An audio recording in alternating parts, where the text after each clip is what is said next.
ઘણા લાંબા સમયથી સાંભળી રહ્યા છે કે શહેરમાં એક્યુઆઈ વધી રહ્યો છે અને કેન્સરનું પ્રમાણ વધી શકે છે. ચાલો જાણીએ એના વિશે. હું છું doctor Ronak Vyas, Airavat cancer care, consultant surgical oncologist.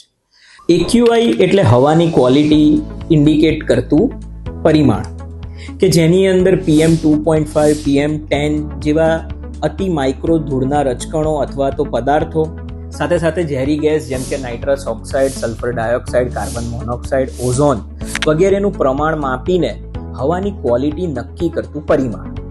AQI 0 to 300 plus સુધીની રેન્જમાં રહે. શહેરોમાં મોટા ભાગે 200 થી વધારે એક્યુઆઈ વાળી ક્વોલિટીની એર આપણે બ્રીથ કરી રહ્યા છે અને એટલે જ ઘણી વખત ફેફસાના રોગો જેમ કે અસ્થમા અથવા તો ફાઇબ્રોસિસથી લઈ ફેફસાના કેન્સરનું પણ પ્રમાણ વધી રહ્યું છે. સાથે સાથે leukaemia, bladder cancer, liver cancer જેવી પણ ગંભીર કેન્સરની બીમારીઓ પ્રદૂષિત હવાના કારણે જોવા મળી રહી છે.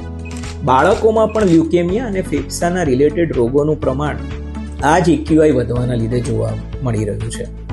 આજુબાજુ વૃક્ષો ઉગાવવાથી, હેપા ફિલ્ટર્સ જેવા ઇન્સ્ટ્રુમેન્ટ્સ આપણા ઘરમાં અથવા તો રોજિંદી જગ્યાએ વાપરવાથી, N95 કે N99 જેવા માસ્કનો ઉપયોગ કરવાથી પ્રદૂષિત હવાનું શ્વાસમાં જવાનું આપણે અટકાવી શકીએ છીએ.